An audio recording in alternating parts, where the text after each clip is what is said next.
Hello, everyone, and welcome to today's CMMC Town Hall. Now I'd like to introduce your host, Ed Bassett from NeoSystems. Ed? Hi, thanks, Don. Welcome, everyone, to our continuing series of Town Hall Ask Me Anything sessions on the Cybersecurity Maturity Model Certification, CMMC. Our guest today is Eric Crusius of Holland Knight.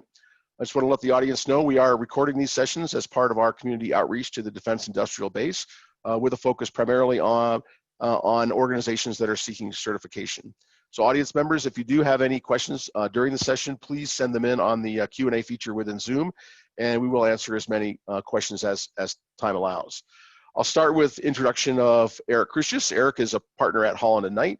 He specializes in government and technology contract law. He received his JD from Hofstra in 2000 and has been practicing law for nearly 20 years with a strong focus on representing government contractors and technology companies. Eric, thanks for joining us today. Very much appreciate you being here. Sure. As we continue our exploration of CMMC, the legal and the regulatory aspect is obviously of great importance. So with CMMC being new, we're not at the point where we're litigating CMMC yet. So it's new, evolving. I think today's questions are going to focus on really preparing for CMMC, making smart choices in the face of this upcoming regulation. It has some pretty strict provisions, so there's some legal aspects I think to be considered in that preparation. Before we dive into CMMC though, I wanted to just get a quick background on why you've decided to align yourself, your law practice with government procurement specifically, as opposed to some other areas. I think when you first started practicing law, you were focused more on the commercial sector, product liability, technology, intellectual property, that sort of thing. So what brought you to the government contracting sector, and why have you chosen to focus your work on the GovCon community? So it's an interesting question, almost like a job interview question. I've always been kind of a litigator, commercial litigator. And the thing I like about the government contract sector and why over the course of my career I gravitated more and more towards it is I always say that government contracts lawyers are two things. One, we try to solve problems on the front end, which is important, like CMMC, trying to get folks to understand the compliance regime and understand how to do the right thing so there's not a litigation or something worse on the back end. So those front end solutions are cheaper for companies, it's more enjoyable. So that's one reason. And the second is I always liken government contract attorneys to specialized generalists. If you think of any area of law that involves companies, then there is a government contracts nexus to it. So for instance, there's specific real estate law connected with government contracts. There's specific cybersecurity law connected with government contracts. Labor and employment, there are specific laws that deal with government contracts like Service Contract Act and Davis-Bacon Act. So you have the ability to be a specialist, but really practice in every area of law, which I really enjoy. And the government contracts community is pretty small, even though it's a big industry. Especially the lawyers know each other, and I like that a lot. I like having those kind of trusted relationships with opposing counsel and folks who you work with. So that's probably more than you bargained for, Ed, but that's why. No, it's great. Appreciate it. Thanks. So looking at CMMC, at a high level, I kind of want to get your thoughts on the focus of the program and what your opinion is there. CMMC was triggered largely by some studies that found that the current self-attestation model that we have under DFAR's the 7012 clause, that it resulted in some inconsistent interpretations, ineffective implementations. Really, it wasn't getting the job done in terms of keeping the bad guys from stealing our intellectual property. So I guess first question is, do you agree with the shortfalls of the way the current regulation is put together? And does CMMC seem like it's going to be effective in solving that problem? Yeah, I mean, I think there was a shortfall because the self-attestation didn't really seem to be working, and I think part of that was there was a lack of understanding as far as what was required under NIST 800-171, which was the kind of the crux of the DFARS clause that's out there. And on top of that, when you move over to the civilian agencies, which CMMC is not covering yet, but I expect it will in the next few years, you have all these different standards and requirements. You have the FAR clause, which is very basic and just has, sets forth a couple of dozen requirements that you should be doing anyway in your home. And then you have other agencies that have their own requirements, and it's become very stovepipe between the different agencies, and it is not efficient that way. So I view CMMC as kind of kind of making things a little bit more efficient and ensuring that there is compliance with it. And then to your second question, is this the best way to go about it? I think it's kind of it's kind of a process of elimination. I don't know a better way to go about this than to have some kind of third-party certification. I don't know what I've seen some criticism of the CMMC model and the way it's doing things with an accreditation board and a third-party accreditation. And there are definitely some criticisms that are warranted. I've been pretty vocal about them myself. On the other hand, I don't know a better way to do this. And I haven't seen anybody come forth with a better way to do this, at least in a comprehensive manner that would cover the industrial base like CMMC is.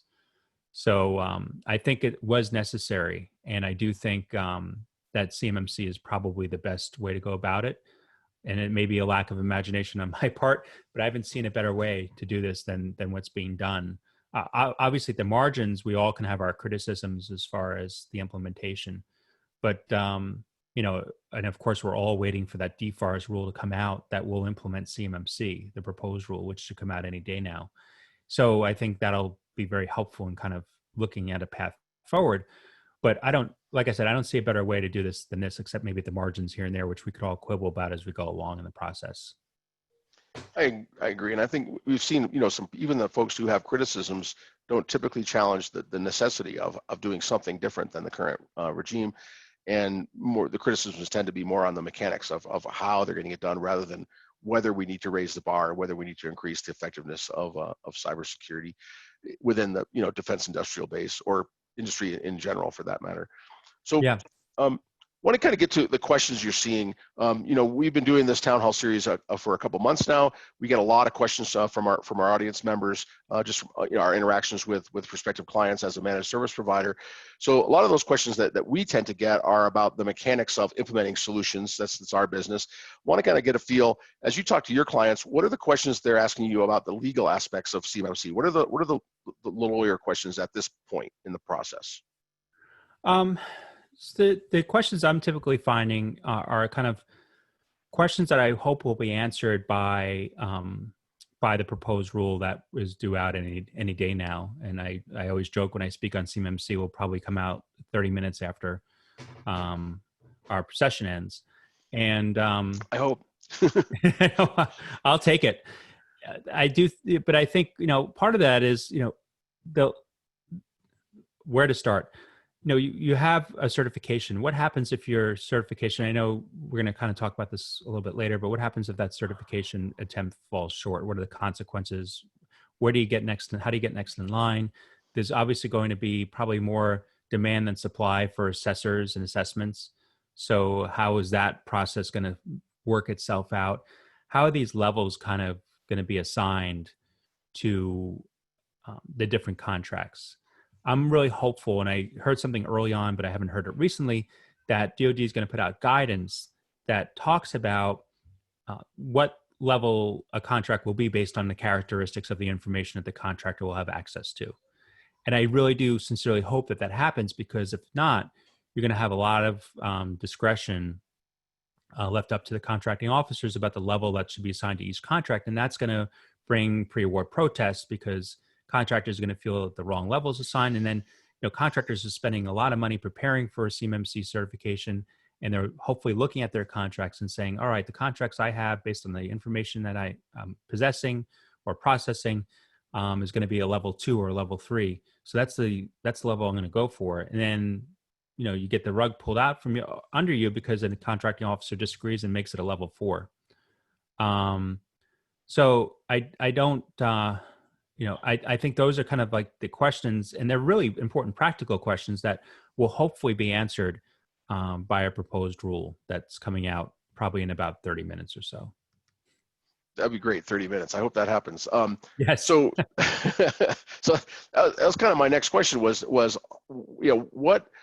what should we expect from that new DFARS rule? So the government has told us, 30 minutes from now, maybe we don't know exactly the time it'll come out, but there's a rulemaking going on.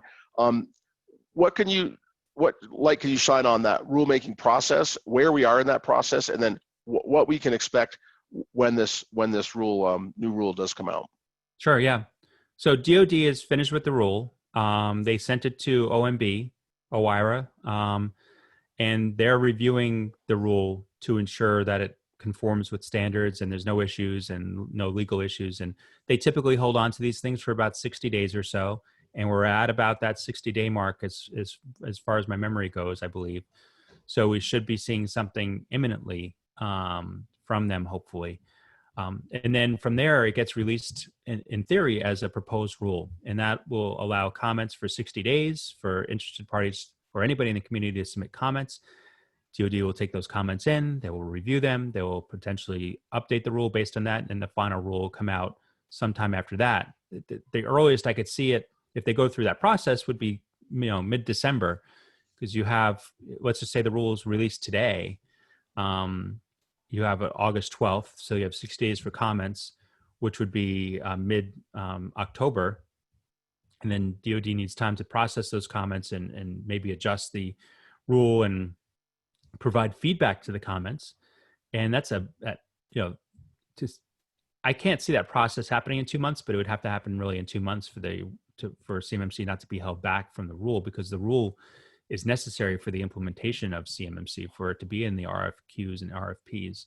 And one other option they could do is the tack they took on the 889 Chinese telecom ban, where they did it as a final interim rule, which is taking effect. We'll probably talk about this tomorrow. And so the comments are still going to be able to be made and contemplated, but the rule is going to take effect in the meantime, and they'll kind of fix what needs to be fixed from the comments after the fact.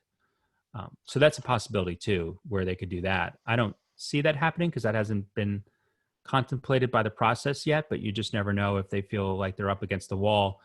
You may remember this, Ed. I don't know if you do, but I was at the Professional Services Council event in the fall, and I think they were videoing it because I know you're in Colorado a lot of times, although you're in DC quite often.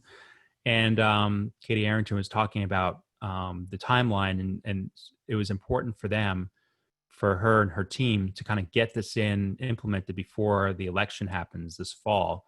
Not that they necessarily thought they would lose or think they're going to lose, but just because in case there's a change of administration, they want to keep the momentum going from CMMC.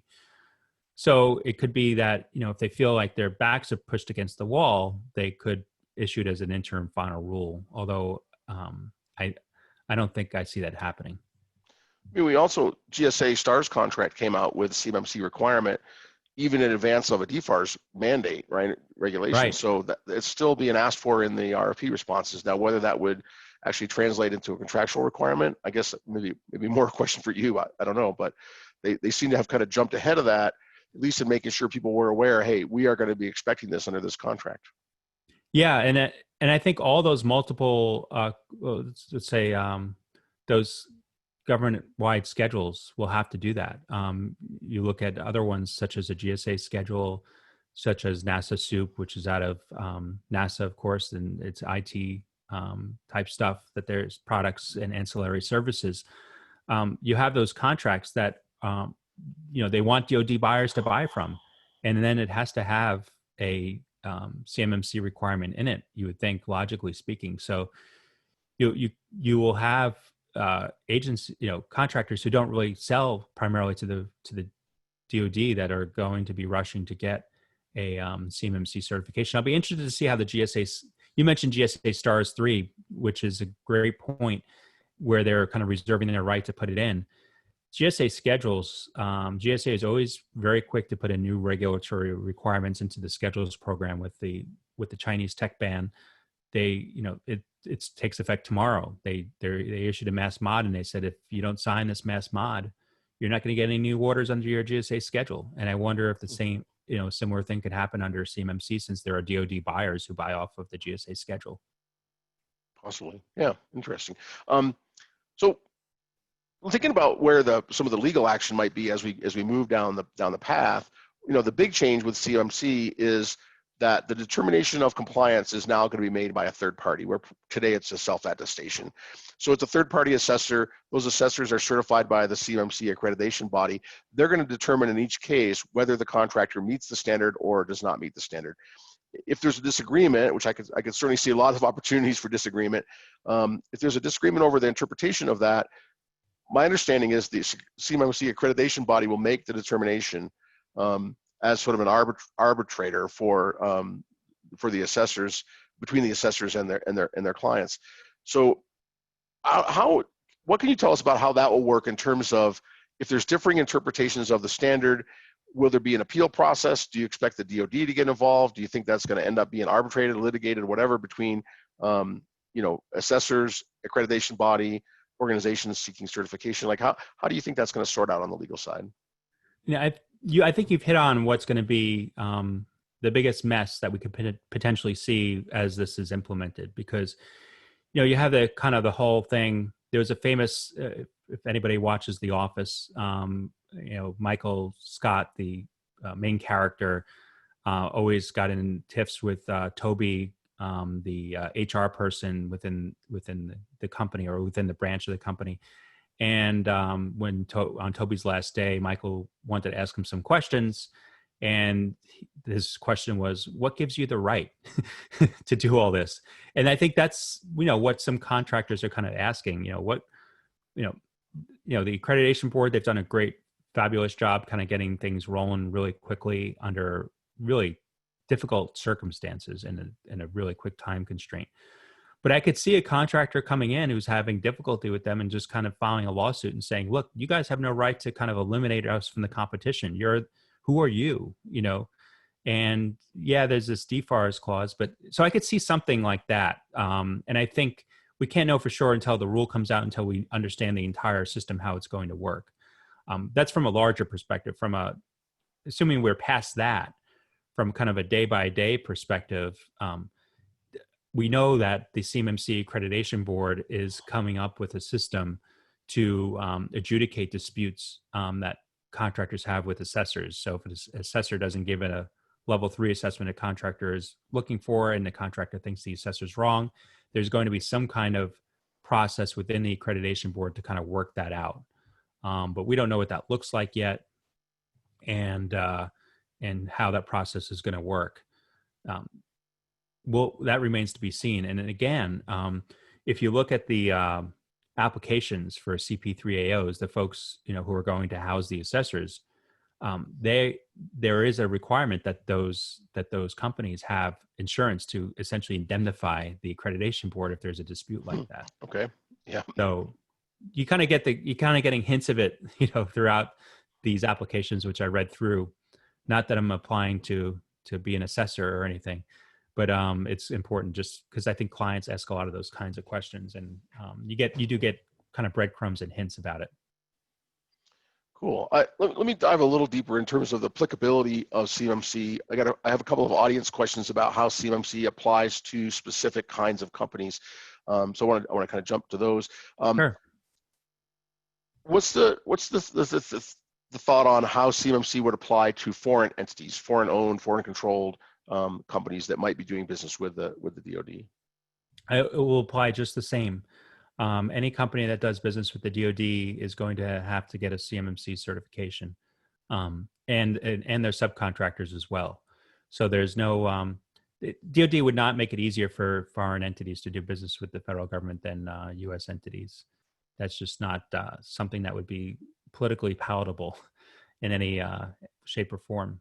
So foreign entities will have to be subject to the CMMC, just like because it's going to be a DFARS rule. And okay.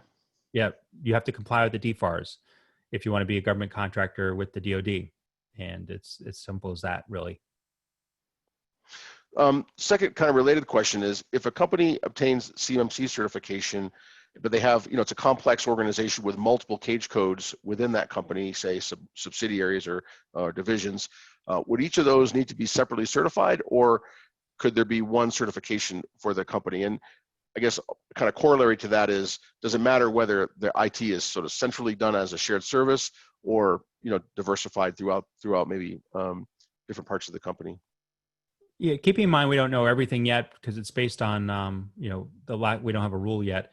But I anticipate that certification will be needed for each company that has its own cage code. But if there are companies that share systems, that makes the certification process a lot easier. So, it makes sense. If you have company A and company B, they share an IT system, but they have two separate cage codes, you go through that assessment at the same time for those two companies. And I've gotten a lot of questions about this, kind of different iterations of it. What happens, if our, subsidiary wants to get a higher one than our parent company and vice versa. And I think a lot of it just depends on the structure of the IT itself, which Ed, I know you know very well, and how those, it's almost like conjoined twins, how those systems are separate or if they're together, and then you rise and fall together because of that. So I do think that, we'll know more about that when the rule comes out, but I anticipate that there'll be options that contractors have based on how their systems are set up. But I also anticipate that each cage code will probably need its own separate assessment unless there's some kind of waiver process because you have the exact same system. And it's just the difference in cage code is more just a formality than anything else. Got it. I mean, we as a managed service provider, we're certainly counting on the fact that our customers will be able to inherit CMMC certification or inherit the practices that we deliver to them. But Absolutely. We also recognize that that doesn't eliminate the need for our customers to go get a CMMC certification at the corporate level, right? So even if they're getting all their IT support from a managed service provider, that and all those controls are provided externally, they still have to have a need to get their company certified. So it makes sense what you're saying about each individual cage code most likely will need it. And it will save folks a lot of time and maybe money by doing that. But like you said, there's still elements of the model that will require the review to happen probably on site, and the review will be quicker, with the managed service provider, but it'll still be there. Kind of related question is we've heard about a potential COTS exemption for certain companies that only provide commercial services to the government, things that are not done specifically for the government. What sort of companies would you envision that this COTS exemption would apply to? How would a company be able to determine ahead of time if they need to be certified or not? Again, given we haven't seen actual language of the exemption yet. Yeah, for everything I've seen and the different things I've read, I think that COTS exemption will only apply if the company is only selling COTS products to the federal government. So if there's a mixture of COTS and commercial, or commercial with a sprinkling of COTS, I do think that that's the only circumstance. So, for instance, if you're a Microsoft, I know this is not true because Microsoft does supply other things besides COTS products, and you're only supplying Excel to the federal government, which is purely a COTS product, and that's all you're doing, then you will be exempt from a CMMC certification. But if you're supplying Excel and you're also building this customized spreadsheet software for DoD, you're going to still need a CMMC certification by virtue of the fact you're doing this customized thing for DoD. So I think, there will be a few companies that fall under that COTS exemption, but I don't think it'll be as widespread as maybe we think at this present time. Because if you look at the largest tech companies, they all do business with the federal government and DoD, and a majority of them provide COTS products. But there are quite a few that also provide non-COTS products to the federal government. So I've got some audience questions about that, and it kind of dancing around that piece. First, have there been any published definitions of the COTS exemption and what the criteria are? Has any of that been published yet, to your knowledge? Not that I've seen. I have seen it mentioned, and it's in the Q&A on DoD's website for CMMC. Okay.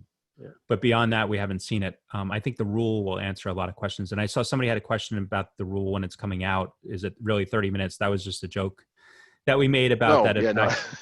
Yeah, we don't know when it's coming out exactly. It could come out at any moment, though. Literally can, because it's at OIRA now, and they're holding on to it. And as soon as they finish the review, the Office of Information and Regulatory Affairs, as soon as they finish their review, they will release it, and it'll be released as a pre-release until it's in the regular register. But you'll be able to read it a day or two before it is on the Federal Register itself.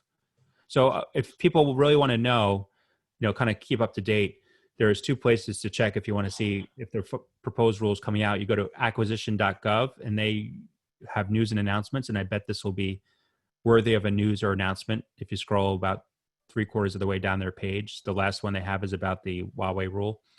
And then if you go to OIRA's website, reginfo.gov, and put in the CMMC reg review number, which is 2019-D041. And there's a search box in the top right of the website. And you click reg review and then click go. You'll see the status is pending review, and that will change over as soon as they finish their review and they're ready to release it. It will say something like completed. Cool. All right. Thanks for that. For those who want to keep a close eye. Sure. I want to squeeze in, just have a few minutes left, but I want to squeeze in one question a little bit outside of the CMMC realm. And this is the technology, foreign owned technology bans that are just coming out. So there's some restrictions on certain foreign owned technology set to go into effect tomorrow, August 13th. So very, very timely. This is an interim rule you mentioned earlier, interim rule published by the FAR Council, and that extends the Section 889 prohibitions now to include contractor use of certain Chinese-owned technologies. Can you unpack the implications of this rule for government contractors? And I guess a specific question is, what do we all have to do by tomorrow? Well, the enormous impact of this rule can't be overstated. The government has estimated that this rule will cost contractors $11 billion this year to comply with. $11 billion across the industry, which is that's the highest number I've seen of a government estimate in a rule. But the government obviously feels it's important enough. And what contractors can't do is they can't use the technology and services that are identified in the clause by Huawei, ZTE, Hikvision, and a few other Chinese companies, or their subsidiaries and affiliates, which the government, by the way, has not listed those subsidiaries or affiliates. So, but the use, this is a key thing. There's a couple of key things. One, it applies to every contract. There's no contract is $5. It should apply to the contract that's $5. It's for COTS products. It applies to COTS products. Small businesses, it applies to small businesses. And the second key is that contractors have to certify that they're not using this anywhere in their enterprise. So you look at it's not the contractor's subsidiaries and affiliates, but it's the contractor itself that's doing business with the federal government. Can't use this technology anywhere, even if it's in a plant that's unrelated to government contracting itself.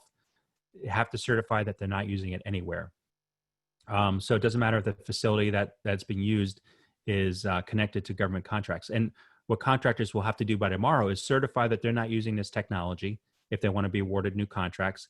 And they have to certify that they've made a reasonable inquiry that they're not using this technology. Now, the FAR Council has said that a reasonable inquiry is something short of an audit, but they haven't exactly said how far short of an audit it is. There's a definition in there, but it's completely amorphous. And a lot of the key terms in the rule actually are pretty amorphous. So it's causing folks fits. But if you don't have like a GSA schedule or anything like that, you'll have to comply with the rule next time you're up for renewal or a new contract. But if you have a GSA schedule, as I mentioned earlier, GSA is saying you're not going to get any new awards after tomorrow if you can't certify that you're compliant with this rule. And by the way, because it's a certification, there are all these False Claims Act mandatory disclosure implications that are part of it too. So that was 2 minutes of a roller coaster ride for everybody. The big challenge I see is that a lot of these technologies tend to be, in some cases, white labeled, sold under other brands, especially surveillance cameras and things like that, that are, a lot of times outside the realm of an IT department. They may be decentralized in terms of how they're purchased and implemented, and they may not have a sticker on them that says, Huawei or ZTE. But when you look under the covers, that maybe that's what's there. So I think it's going to be very challenging, I think, for contractors to even know for sure they are or they are not using these technologies. That's a really good point. And that's where the reasonable inquiry definition really falls short, I think. And they talked about in the rule, they had some guidance about a compliance plan, but they should have, in a perfect world, they would have kind of laid out the bullets of what a reasonable inquiry is, because this is a cross-government thing. So you can have agencies and contracting officers kind of looking at this differently, maybe. And while there is a waiver process where a company can get a waiver, the waiver is temporary. And it's not a waiver in identifying the offending products, which I think is the biggest hurdle, like you mentioned, Ed. It's a waiver in, I've already identified the products. I've done a lay down of my system. I understand where everything is. I just need time to replace the equipment. While that's tough, I don't think it's nearly as hard as you have a sprawling kind of enterprise and that's decentralized, and you have products that may not necessarily look like they're covered on their face, but may very well be covered. And then you have a kind of a differing interpretation of what a reasonable inquiry is. That's a recipe for lots of litigation down the road. You know, and that, you know, I'll stay busy, but it's not really good for the industry as a whole. Appreciate the insight on that. Just again, kind of emerging, just coming out now. Yeah. We're at the end of our time, but I wanted to ask just kind of one kind of closing question to you. As back on CMMC, as an industry observer, I'm sure you have some thoughts about what's right and wrong in the CMMC program. The team that's doing it, you mentioned earlier, I definitely agree. They're working very hard under very tough conditions, and they're doing a lot of listening. So they've done a really great job of reaching out to industry and asking for our opinion on how things should be set up. What's your number one advice to the framers of CMMC as they move forward from the standard that they've already published to what's going to become actual practice in the field? What's your number one advice? I'll give two. Two's good. No extra charge for the second one. The first is the rule and everything that's around it should be very specific. I think that was a mistake that the folks who drafted the 889 rule made, is they left a lot of things up to be vague and ambiguous, and it's causing contractors fits. So, you know, if you want to implement a new compliance plan, most contractors are really pretty fine with that. It's just a matter of just tell us what we need to do. You know, really kind of tell us everything we need to do specifically so we can make sure we're compliant. And then the second thing is take feedback from industry, like really take it, because the folks in industry, and I think a lot of the folks on the AB are from industry. In fact, almost all of them are. So I do think that they're going to be really good at this, and they have been, but really engage with industry all along the way as a partner in this, because we're all in this together, as we say, and it's true. So we need to kind of have that dialogue back and forth, and as even if things get tough and people are critical, still keep engaging with industry, getting feedback, and trying to make things better, because we'll all benefit from that. Thanks, Eric. Hey, I want to squeeze in one last audience question, because I know we're out of time, but you had mentioned some websites to track the DFARS clause, and Yeah. the person was asking, could you repeat the second website? So could you maybe say both of those websites where you mentioned? Yeah, acquisition.gov. And yeah, acquisition.gov is the first one, front page. Then there's a second one called reginfo.gov, reginfo.gov. And that's where you go to kind of track status of the rulemaking. There's also sheets that do it, but this is kind of real-time information. And then if you go to the right side, upper right of the website, the front page, and there's a search box in there, and the identifier for this rule is 2019-D041.